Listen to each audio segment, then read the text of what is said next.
Lo que les vengo a compartir no es ni más ni menos que una de las clases de la cátedra Morfología 2B, de la cual soy titular, que sería equivalente a lo que aquí es Morfología 1. Esa misma estructura de la que hablaba Ismael se repite en ambas universidades, incluso en la mayoría, a excepción de Rosario, si no me equivoco, de alguna otra. Todas las carreras de arquitectura de universidades nacionales del país tienen esta estructura, este componente morfológico que es muy significativo, incluso para el perfil de egreso, ¿no? Y que nos diferencia de los países de la región latinoamericana, donde en general esto no sucede. Con lo cual es un valor y una tradición importante para la formación en arquitectura de nuestro país. Bueno, arrancamos. Esto se trata de ese nombre largo, ¿sí? Va a ser larga la clase, espero que no tan aburrida y dinámica. El título va por acá, de arquetipos, materias y representaciones. Un poco engloba a estas dos asignaturas que ustedes están cursando. Y eso en relación a la generación del espacio arquitectónico y a un tipo específico, una unidad particular de generación que hace a el trabajo final que desarrollamos en el cursado de nuestra asignatura, que es el cursado anual, con lo cual es la segunda parte del año, el segundo cuatrimestre, que se enfoca en esto que les voy a mostrar. Como les decía, es una clase de nuestra cátedra a la cual le he agregado un poco los resultados de los trabajos, las experiencias de los estudiantes en esta cátedra, que está compuesta por este talentoso y amigable equipo docente que hemos conformado equitativamente en términos de equidad de género y que funciona con mucho talento y mucha cordialidad desde lo personal y desde lo académico. Vamos a arrancar por acá en ese título que les decía, por arquetipos, ¿sí? Arquetipo tiene que ver con las cosas que conocemos, ¿sí? Si yo presento eso, ustedes me dicen pelota, ¿sí? E incluso uno podría decir, hay muchas pelotas, particularmente de fútbol, ¿sí? A lo largo de la historia de los mundiales, por ejemplo, y hay muchos tipos, ¿sí? En general de pelotas. Digo, si yo digo arquetipo pelota, todo esto entra en lo que es pelota, aunque los diseños o las formas pueden ser distintas, ¿no? La RAE dice que el arquetipo es el modelo original y primario en un arte o cosa, en la arquitectura, que es una representación que se considera modelo de cualquier manifestación de la realidad, o sea que representa algo el arquetipo, y que son imágenes o esquemas congénitos con valor simbólico que forman parte del inconsciente colectivo. ¿Sí? De nuevo, si yo digo pelota, nos viene rápidamente a todos aquí una imagen de ese objeto como arquetipo. Pero si yo presento, por ejemplo, esta pelota, ¿quién de acá sabe de qué estoy hablando? Levante la mano. ¿Sí? Esta pelota Wilson. Bueno, miren, más de la mitad se quedó fuera del juego, porque le falta información para entender esa pelota que tiene una carga de significado que se sale del arquetipo. O sea, el arquetipo tiene que estar consensuado, ¿sí? Como imagen universal. Si yo digo casa, raramente alguien no sepa de qué estamos hablando.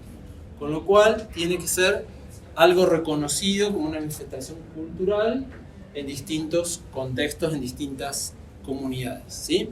Si yo digo arquetipo escalera, ¿sí? Bueno, puede ser esa, o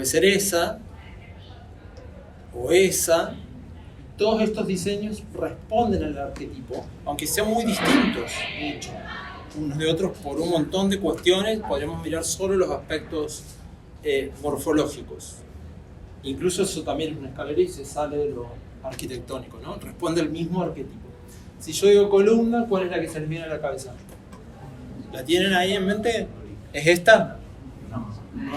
Quizás es más parecida a esta, ¿no? Porque estamos formateados con el estereotipo arquitectónico. Pero la columna podría ser esa, monumental, así, gigantesca, pesada, o podría ser esa, finita, delgada, etérea, bosque de columnas. Y bosque es otro arquetipo, ¿sí? Y ahí estoy conjugando dos arquetipos, bosque y columna. La columna podría ser esa, que se relaciona con el techo, o esa otra. O sea, infinidad de formas de resolver con diseño un mismo arquetipo. Si yo les digo puerta, estas son puertas, todas estas son puertas, ¿sí? De diferente contexto. Esta es una gran puerta con mucho diseño y esta es otra que también un poco va más allá del arquetipo puerta que conocemos convencionalmente. Y en relación al arquitectónico podríamos decir que hay 5 arquetipos básicos primarios. ¿Sí? Hablamos de suelo, hablamos de muro, hablamos de techo y luego hablamos de puertas y ventanas. A partir de trabajar con eso, uno podría desarrollar una espacialidad arquitectónica. ¿Quedó claro el arquetipo? Sí, es fácil. Cerrado eso, vamos a pasar al otro tópico que planteaba el título, que es materias. ¿Sí? La materia tiene que ver con la materialidad propiamente en todos los sentidos, pero particularmente también lo arquitectónico, ¿no? La materialidad como todo aquello relativo a la materia o a la cualidad de material y tiene que ver con esa superficie exterior o apariencia que tienen las cosas, que tienen la forma, ¿no? Lo que percibimos de ello. Ahora, si nos basamos en el campo de la física, materia, dice, es todo aquello que tiene un lugar en el espacio, que posee cierta cantidad de energía y está sujeto a cambios en el tiempo. Se puede tocar, se puede sentir, se puede medir. Desde la física, esa sería una definición de materia. Desde lo arquitectónico, César Nasseri, a quien Ismael recién hacía mención, plantea que materia es todo aquello de que están hechas las cosas, tangibles e intangibles, corpóreas o incorpóreas, pero con identidad o existencia real o irreal. O sea que se sale un poco de esa definición más taxativa que planteaba la física, ¿no? Porque incorpora otras cuestiones que hacen a la materialidad en la arquitectura. Y él también dice, hay cosas que son intangibles, como la música, y también tiene materia. Para la música, la materia es el sonido. Y esto va a poner en evidencia que efectivamente el sonido es la materia de la música. ¿Se ve?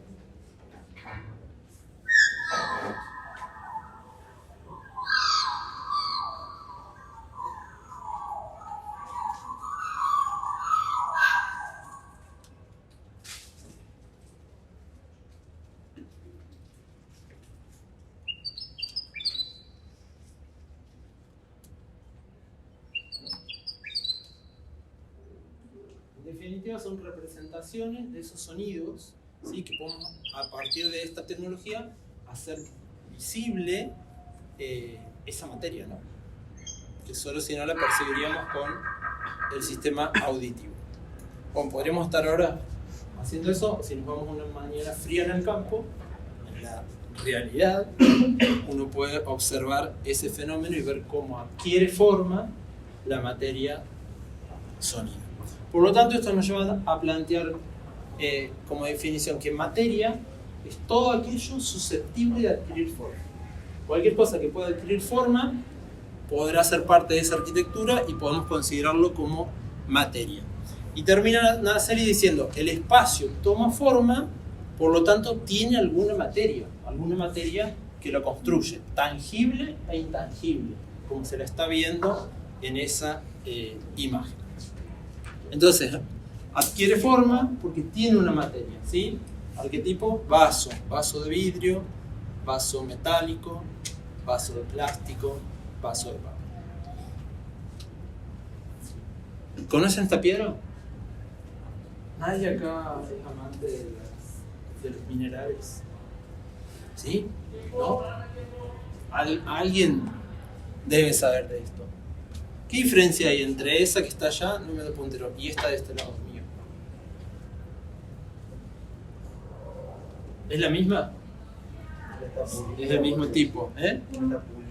Una está pulida, ¿sí? Le han dado como una forma precisa.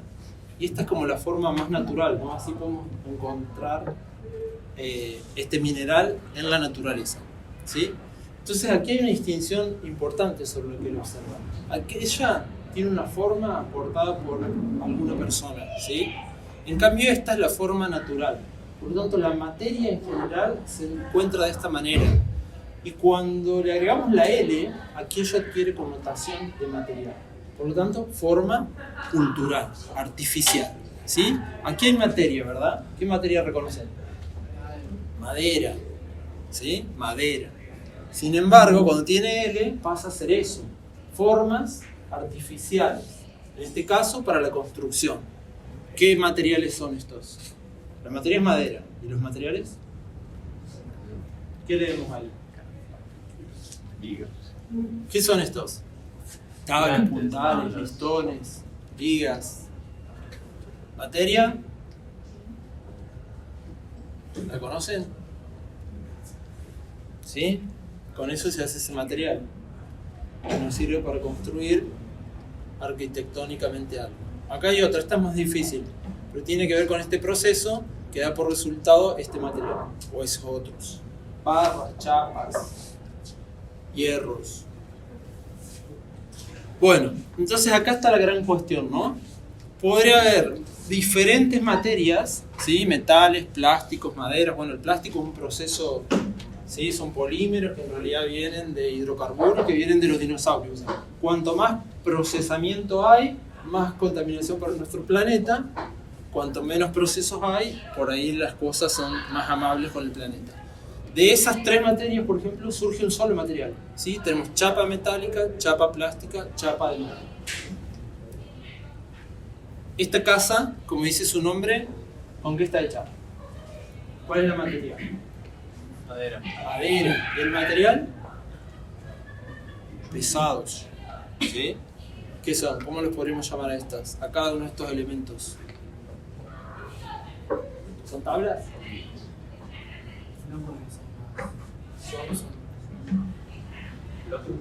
Bloques, ¿sí? Como si fueran de hormigón, pero de madera. Imposible que alguno de nosotros pueda levantar un bloque de esos, ¿no? ¿Y acá cuál es la materia? Materia.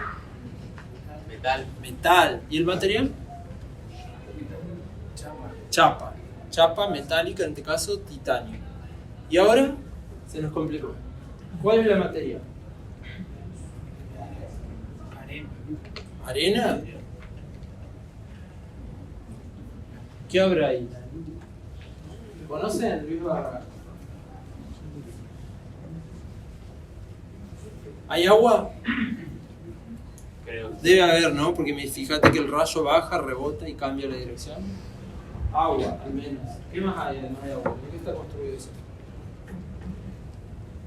¿Hay luz? ¿La luz era una materia? ¿Es susceptible de adquirir forma? Sí. ¿Y hay color? ¿Y acá qué hay? La casa de vidrio de Lina Bobardi. ¿Con qué está construida?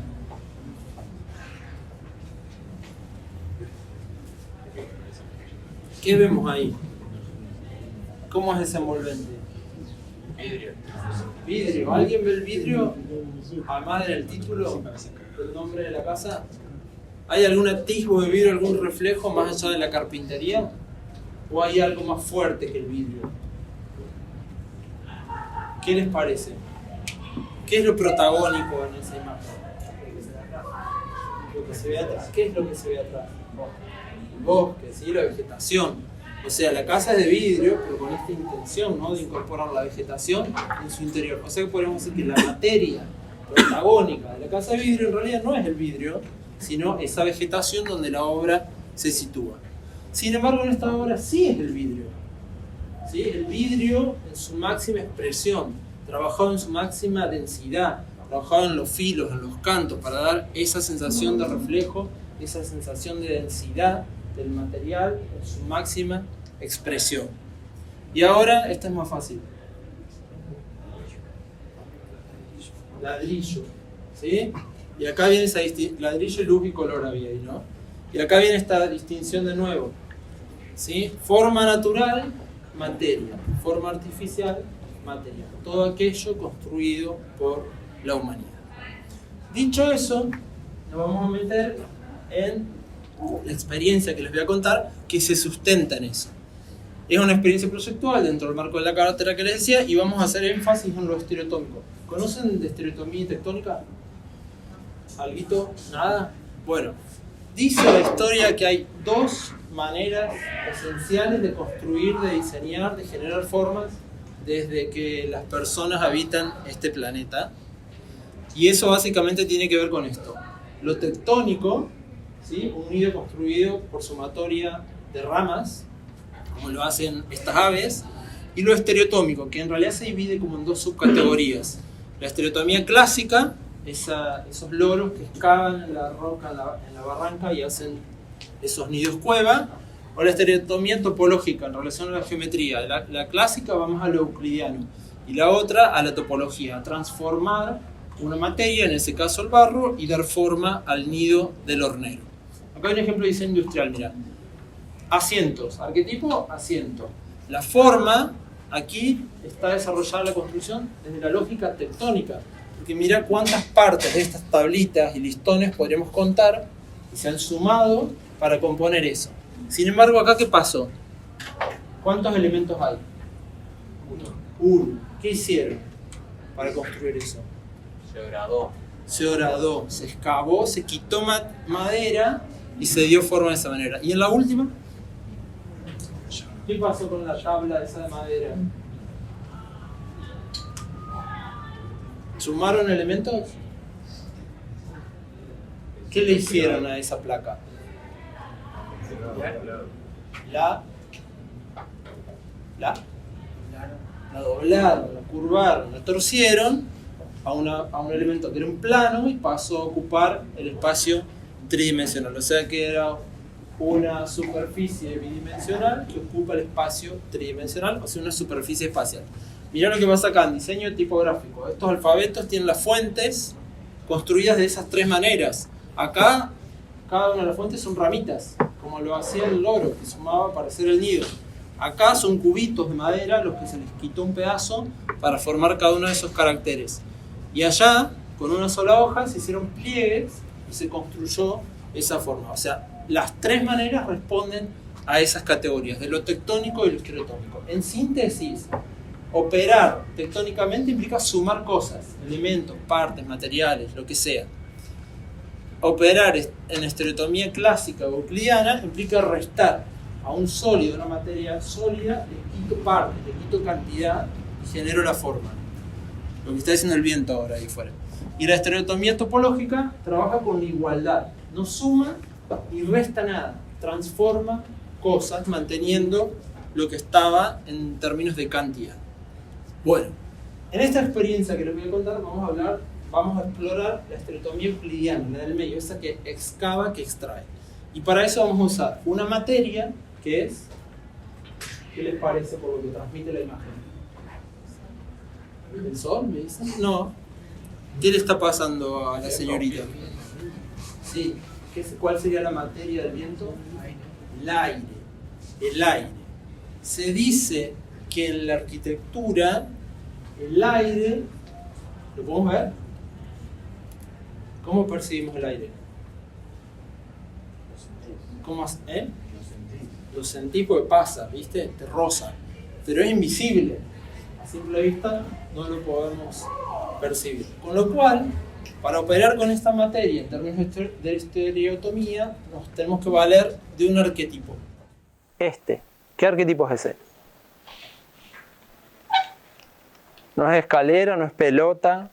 ¿Qué leemos ahí? ¿Qué es eso? ¿Una camiseta de fútbol? Tela. Me da más a... Vestido, capa. ¿Te gustó? Dale. ¿Sí? ¿Cómo está? ¿Conocen? ¿Son generación Harry Potter? Bueno, no. Dicen que el aire en arquitectura se esconde bajo cierta capa invisibilizadora. Con lo cual el desafío para operar con el aire en arquitectura es quitarle a esa materia la capa que lo hace invisible y hacerlo visible. Y ese es el desafío de lo conceptual que vamos a desarrollar en esta experiencia. Necesitamos solo esas dos cosas, una capa invisibilizadora y aire. A ver si lo logramos. Mirá lo que pasa en esta arquitectura de Campo Baeza, ¿sí? Él propone esa espacialidad. Hay que atreverse a pasar por ese pasaje que está rodeado de agua bajo semejante bloque de piedra. ¿Sí? ¿Quién sostiene la piedra? Conceptualmente hablando. No miren que ahí hay dos hilitos como tensores, ¿sí? Si ponele que desde ahí abajo no los vemos.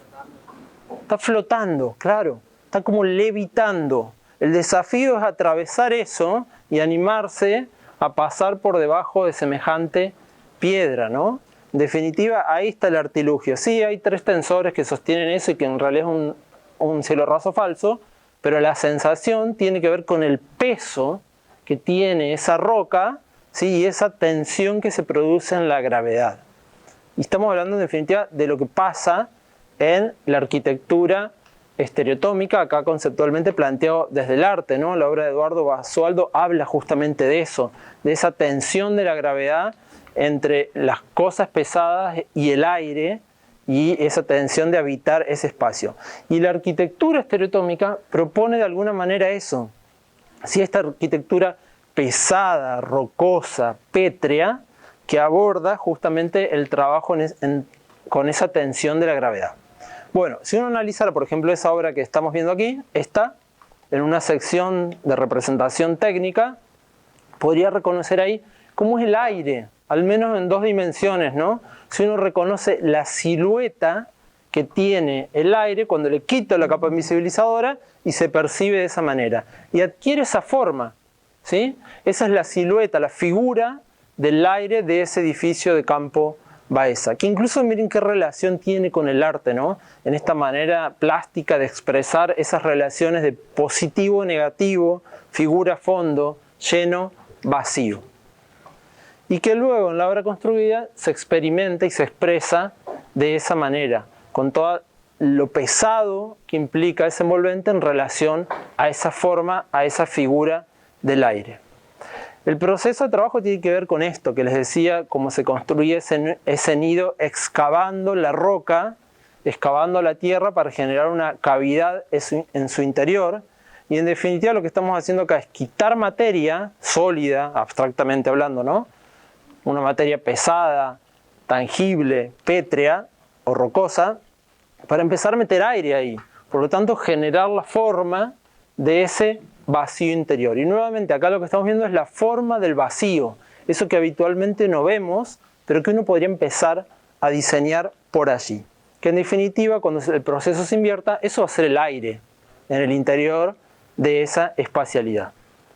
Lo que estamos viendo en pantalla, que parecen como unos objetos de piedras preciosas, en realidad son representaciones de ese aire, del interior de templos religiosos que están escaneados con una tecnología de escáner 3D y luego están construidos en el negativo del vacío, ¿sí? Ese es el vacío en positivo.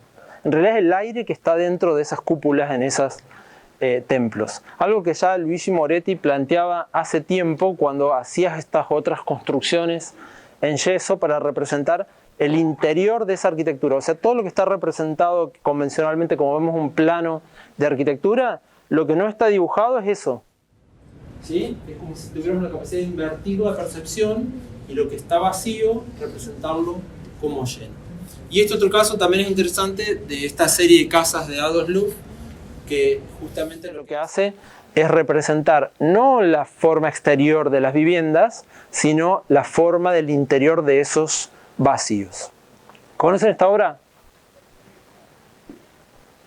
¿Nadie conoce el Panteón de Roma? Sí, lo tienen que haber visto en alguna asignatura. Bueno, mira, ¿cómo será la forma del interior de eso? Aparece en primer lugar esa figura, ¿sí? Una circunferencia. Y ahí nos quedan unos huequitos por abajo, ¿verdad? Que los podríamos llenar con esta otra y tridimensionalmente uno podría decir que es una esfera interceptada con un cilindro, ¿verdad? Por la forma que vemos exterior y porque luego la podemos verificar en su interioridad. Por tanto, está esa sensación espacial de que el aire ahí tiene esta condición de lo esférico. Y bueno, la arquitectura clásica en general tiene esto, ¿no? Que uno desde el exterior ya anticipa lo que se va a encontrar en esa interioridad. Y pensar, concebir el vacío interior de esa manera da por resultado esa espacialidad, ¿no? Les presentaba hoy a Eduardo Chillida, para el que no lo conozca, un gran artista plástico español, que también desde la plástica y desde esta idea de poder mirar lo que sucede en otras disciplinas y traer al proceso proyectual arquitectónico, siempre es una práctica muy interesante porque puede enriquecer eso, ¿no? Y estas obras de Chillida tienen esta condición también de las capas que se van superponiendo, de tela, de papel, y esta relación de figura-fondo, ¿no? De positivo, de negativo, de blanco y negro, que es muy estimulante también desde lo textural y expresivo, morfológico, para empezar a imaginar el proyecto desde estas técnicas de representación. Claro que son obras de arte, pero que uno puede leer esa relación, ese vínculo con los modos de representar lo arquitectónico, ¿no?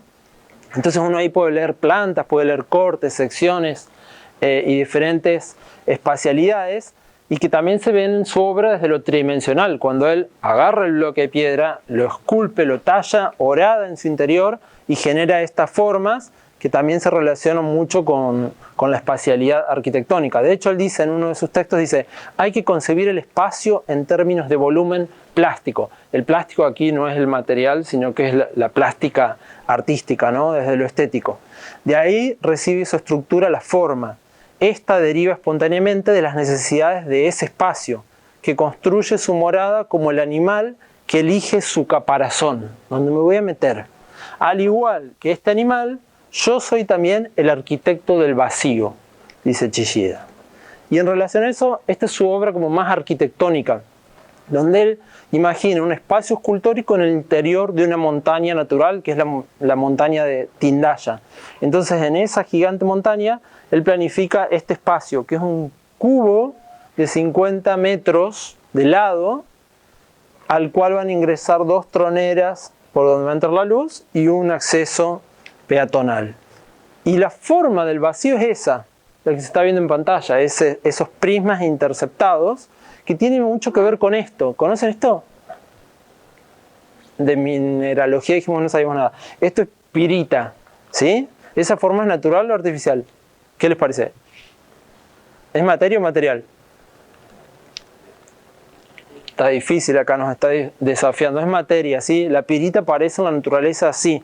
Las formas prismáticas muchas veces se relacionan más con lo artificial. Sin embargo, hay muchas formas naturales que responden a esas figuras. Tienen analogía con eso. Y espacialmente se percibe de esta manera. Digo, el espacio ahí es el aire.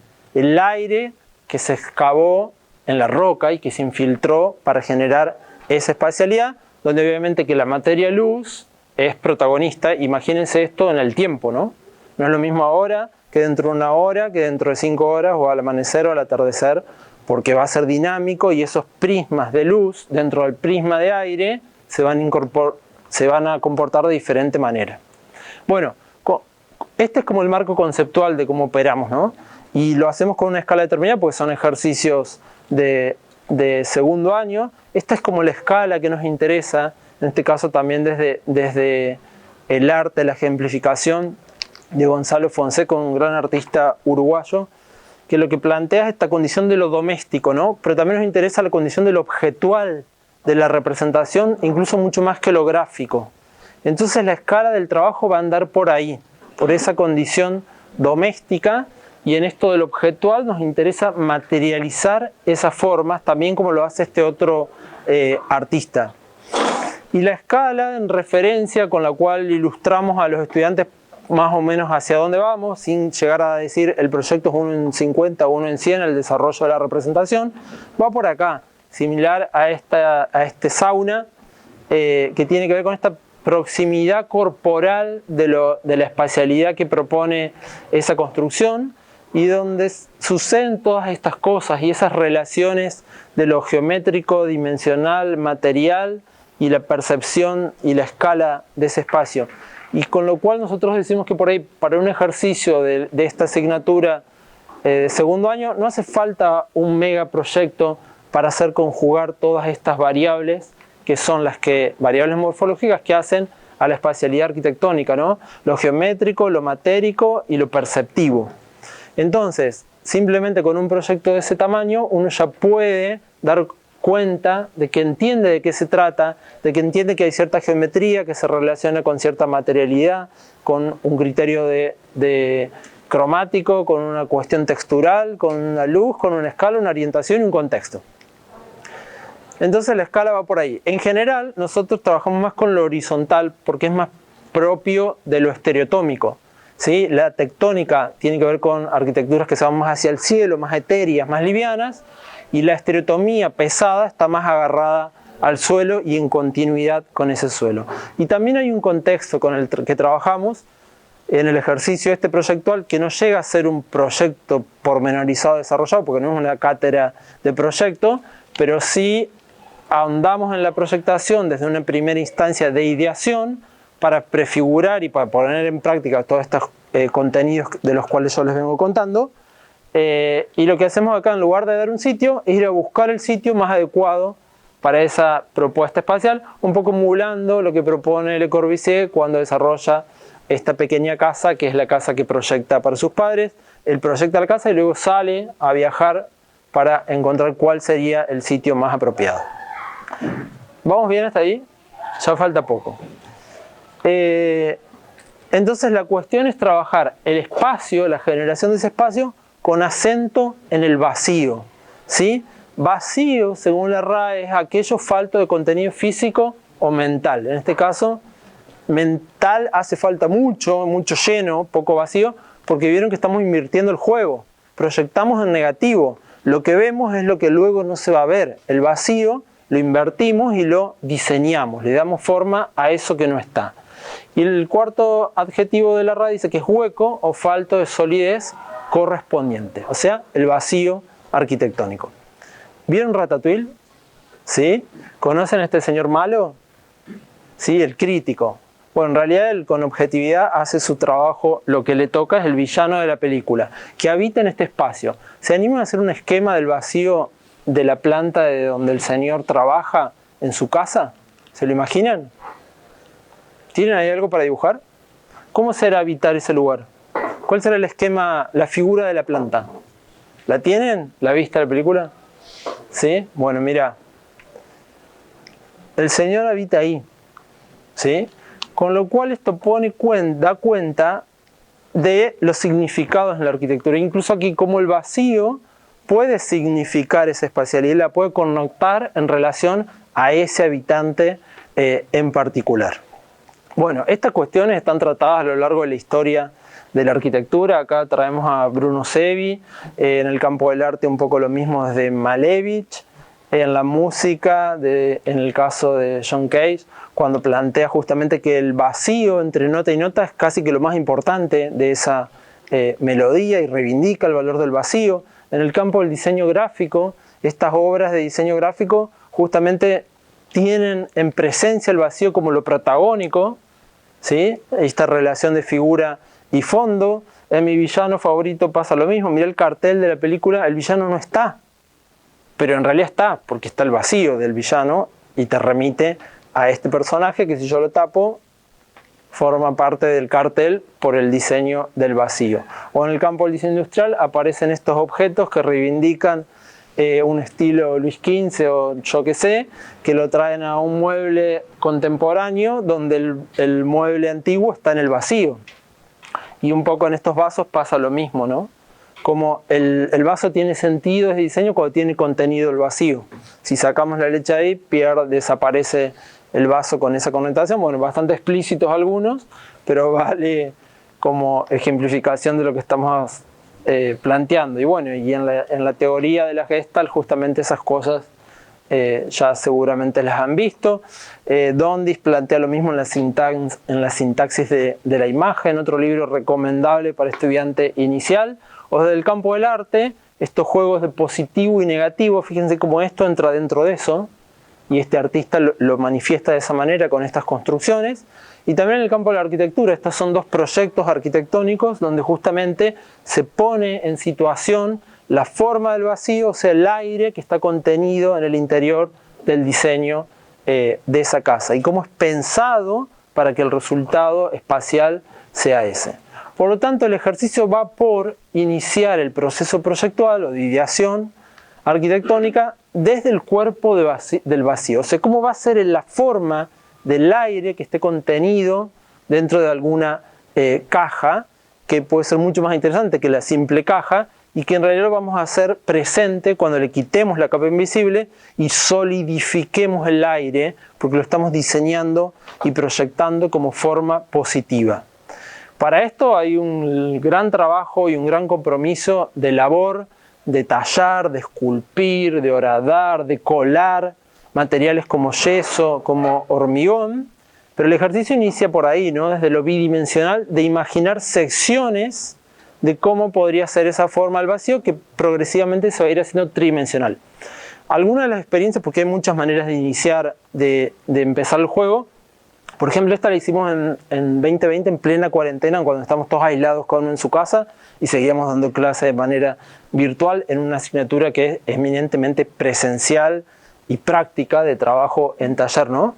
Y entonces estudiamos estas obras, como por ejemplo la Casa Nada de Fujimoto, y lo que hacíamos era reconocer cuáles eran las formas de los vacíos de cada uno de los espacios de la vivienda, ¿no? Entonces reconocíamos esa volumetría y cada uno de esos bloquecitos es uno de los espacios de la casa que los representábamos con los materiales que cada uno en su casa tenía y luego armábamos el bloque e incluso lo cortábamos, lo seccionábamos y convertíamos eso en unos sellos que nos permitían hacer unas estampaciones en las cuales empezamos a ver que quizás ahí habían plantas, habían secciones que tenían ese potencial arquitectónico y plástico expresivo como lo presentaba recién en la obra de Chillida, ¿no?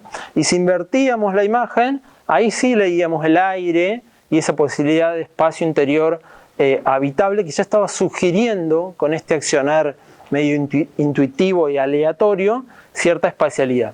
Y luego esa serie de secciones o ese encastre o vinculación de esas mismas secciones podía empezar a armar un espacio, un volumen como cuerpo del vacío que se iba representando de diferentes maneras y que luego progresivamente se iba solidificando en términos de construir representaciones como modelos físicos pesados, sólidos, pétreos, donde nos interesa justamente esa relación de lo estereotómico, de hacer visible lo invisible y de experimentar con las manos y animarse a explorar con otras técnicas de representación que no son las convencionales o las que comúnmente se utilizan en la arquitectura y descubrir la sensación, el tacto y toda la cuestión material de trabajar con esas materias y materiales que justamente tienen que ver luego con lo que se construye, ¿no? Y con la expresividad que la obra luego va a tener. Si es concebida desde hormigón, difícilmente hagamos una representación de cartón que tenga que ver mucho con la realidad posterior de la obra construida. Bueno, el proceso es análogo también a esta obra, que es la Casa Trufa. No sé si la conocen, pero les voy a reseñar el proceso. Ellos empiezan por construir ese vacío, que nosotros lo hacemos en objetos que entran en una mano, en una escala 1 en 1, para ser habitado. Entonces lo construyen con fardos, ¿sí?, de pasto, que los empiezan a superponer y los van rodeando con cemento. Entonces el vacío, ahí se lo ve, son los fardos y luego hay toda una masa sólida, pétrea, que es el propio hormigón. Luego eso hay que cortarlo en escala 1 en 1, ¿no? Para abrir y para relacionar ese interior con ese exterior, para abrir la envolvente y conseguirse una vaca que se coma todo ese pasto y revele el aire, y ves, ahí está la secuencia, y revele la espacialidad que resulta de ese proceso. O sea que lo positivo pasa a ser negativo y así en viceversa. Entonces lo que se revela ahí en definitiva es el espacio. ¿Qué es el espacio tal como lo concebimos? Esa interacción entre habitantes con el vacío habitable que hemos diseñado, la envolvente y el límite. Envolvente y límite no es lo mismo, ¿sí? La envolvente define ese vacío contenido, si lo envuelve, lo rodea, opera conformando el vacío, mientras que el límite lo que hace es restringir la percepción. ¿Hasta dónde puedo percibir? ¿Sí? Acá puedo percibir la envolvente y el límite que está mucho más allá. Entonces relaciona un espacio con otro. El espacio interior dentro del Panteón de Roma y el espacio exterior. Por lo tanto, el espacio arquitectónico aparece, se instituye al habitarlo, ¿sí? Adquiere sentido cuando se establece esa relación corporal, pero también temporal, acontece en el tiempo y donde se construyen significados y vínculos incluso emocionales, ¿no? Nada mejor que una arquitectura te impacte, te emocione y sea memorable. Ahí va a haber una experiencia arquitectónica verdadera. El resto es un recinto físico, o sea, un edificio donde aquí ahora está la arquitectura en esta clase, nos vamos todos y acá no queda nada, de arquitectura desaparece todo. El límite, en cambio, representa entonces esa última frontera de percepción, hasta donde puedo ver, que incluso va mucho más allá de la propia envolvente. El arquetipo ventana ahí es el que define esa relación con el exterior y el cielo en ese caso es la última frontera de la percepción. A veces envolvente y límite coinciden, como se lo ve ahí. El límite es el muro, es el suelo, es el techo y la envolvente también es eso mismo. Sin embargo, otras veces eso no, un poco como veíamos hoy en la casa de vidrio de Lina Bobardi. Envolvente y límite no coinciden, se diseñó de otra manera para establecer estas relaciones de interior y exterior. Acá está de nuevo nuestro vacío, ¿sí? Entonces ese vacío lo vamos a incluir dentro de una envolvente que todavía no la tiene. Eso es aire, lo negro. Y la envolvente va a aparecer ahí cuando invertimos el juego, con lo cual esos volúmenes del vacío se van a incorporar dentro de una caja mayor, de otra masa abstracta que los contiene y que implica empezar a entender esto de incluir ese aire dentro de un sólido, que hay que establecer relaciones del interior al exterior. Por lo tanto, empezar a diseñar la envolvente y por lo tanto empezar a trabajar con los arquetipos que la rodean para establecer esta conexión del interior con el exterior. Este es otro caso significativo sobre eso, la casa Poli, que es ese cubito que aparece allá arriba, en el medio esta inmensidad del suelo natural y es esa forma artificial que lo que tiene como interesante justamente ese diseño del envolvente. Lo que estamos viendo ahí no es el vacío, es la planta a nivel de suelo, ¿sí? Está todo lleno. A medida que vamos subiendo empiezan a haber vacíos interiores en ese gruesa envolvente, ¿no? Que incluso se empieza a adelgazar la masa, se empieza a achicar cuando, por ejemplo, decido abrir ventanas, abrir puertas, incluso cuando esa masa, esos grandes muros, alojan funciones en su interior, ¿no? Digo, hay espacios de circulación, hay espacios de guardado, que dan la apariencia de una envolvente gruesa, grandes muros, pero que en realidad técnicamente y económicamente eso no tendría sentido, y alojan en su interior otros usos, y por lo tanto esta gran piedra empieza a achicarse en su interior hasta la máxima posibilidad de hacerse, con una lógica constructiva, hacerse posible, ¿no? Y entonces esto en definitiva es estereotomía en una obra contemporánea y latinoamericana donde todas estas cosas que hablamos están puestas al máxima expresividad del diseño de esa posibilidad, ¿no?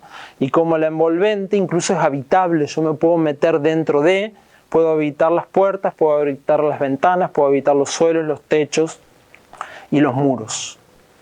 Y donde en definitiva el arquetipo ventana puede ser algo mucho más interesante que la ventana estándar que puedo comprar en un corralón, e incluso adquiere un plus de sentido y adquiere calidad de diseño. Digo, la ventana no es un simple recorte en el muro, sí lo es, pero puede ser algo muchísimo mejor.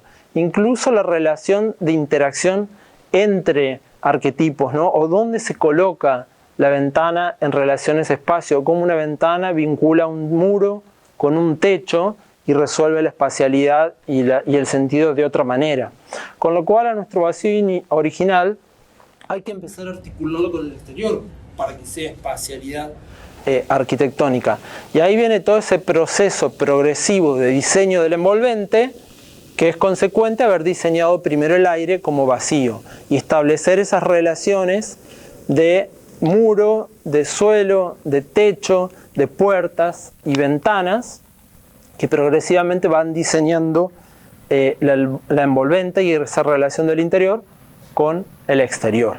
Incluso empiezan a entrar en juego otras materias, ¿no? Como la luz, como el color, como la textura y demás, y cómo imaginar que un espacio se puede iluminar en determinada hora a partir de diseñar ese artilugio o arquetipo ventana que captura la luz de una manera y que en otro momento del día será de otra manera, porque las luces tienen colorimetrías diferentes y temperaturas. Entonces conceptualmente yo puedo imaginar que acá hay un espacio de luz fría frente a otro de luz cálida, porque en diferentes horarios del día se va a iluminar de distinta manera y porque la luz incide e ingresa de distinta manera según cómo se hayan diseñado esos arquetipos, ¿no? Incluso en este proceso progresivo constante de cambios, yo me puedo cansar de esa representación en sección y decir, bueno, ahora eso va a ser la planta. Y eso implica también otro proceso de transformación, de adaptar la función y la espacialidad de cada uno de esos recintos dentro de ese vacío y seguir incluso trabajando, achicando el espesor de ese envolvente, y luego si alguien es muy obsesivo, esa planta la convierte de nuevo en sección y así podríamos estar toda la vida sin nunca finalizar ese proyecto. Pero nosotros sí lo finalizamos y acá van a pasar una serie de los trabajos de estudiantes que van evolucionando con esas pautas y esas lógicas para cada uno ir imaginando su propia espacialidad y sus propias propuestas con todas estas lógicas de representación de las que hablamos, ¿no? Donde el acento está puesto mucho en lo material, en el trabajo con las materias y los materiales y el trabajo con las manos, en la construcción del objetual dentro de lo que es la representación arquitectónica, que luego se verifica o relaciona con la imagen, claro que sí, y que al finalizar volvemos a hacer tangible, en este caso ya la envolvente, cuando el juego cierra con hacer pétrea esas envolventes que acá son de píxeles o de tinta, y podamos luego verificar esta relación del aire con esa envolvente que fue proyectada en estos otros modelos sólidos, que nuevamente con hormigón o con impresiones 3D o con yeso vuelven a cerrar el ciclo y expresar cómo ha sido ese proceso que imagina desde lo estereotómico estas espacialidades.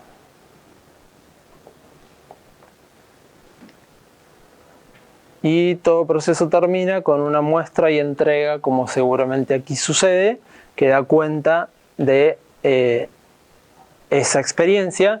Y lo que yo les dije, que nosotros trabajamos con 500 estudiantes, ese equipo docente chiquito, pero tenemos 500 estudiantes promedio anuales. Este año en particular tuvimos 602, de los cuales ya no están todos porque hay una gran deserción por ahí en segundo año, pero tenemos 500 y algo, y ese es con el número que nos movemos siempre. Por eso acá estamos viendo solo la producción de un taller de la cátedra.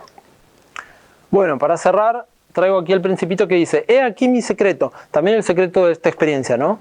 Que no puede ser más simple, solo con el corazón se puede ver bien, y lo esencial es invisible para los ojos. Y lo esencial, en definitiva, en la arquitectura estereotómica, es eso que es invisible para los ojos, es ese vacío. Por eso trabajamos con el aire, y el desafío es quitarle la capa invisible para hacer presente el aire y diseñar desde el vacío. Muchas gracias.